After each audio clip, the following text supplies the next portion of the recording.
سیدنا حسین کی بہادری کے چرچے آپ خوب ان سے واقف ہیں کہ اللہ تبارک و تعالی نے انہیں وہ بہادری عطا فرمائی تھی کہ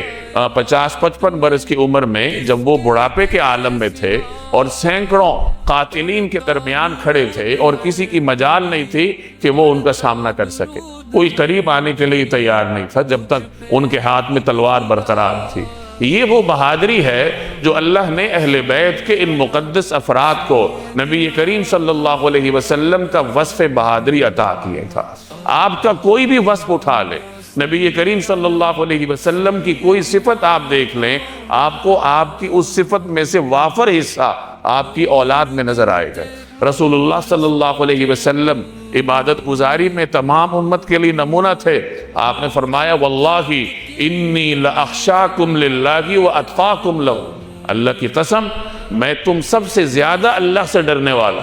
تم سب سے زیادہ تقوی میرے اندر ہے۔ تقوی کی یہی صفت اللہ نے آپ کی اولاد کو بھی عطا کی۔ سیدنا حسن کے بارے میں آتا ہے کہ جب نماز کا وقت ہوتا وہ نماز کی تیاری کرتے تو کپ کپانے لگتے، چہرہ زرد ہو جایا کرتا، اور ایسے ہی کسی موقع پہ انہوں نے ارشاد فرمایا اتعلمون، کہ کیا تم یہ جانتے ہو کہ میں کس کے سامنے جا کر کھڑا ہونے لگا؟ یعنی اللہ کی کبریائی،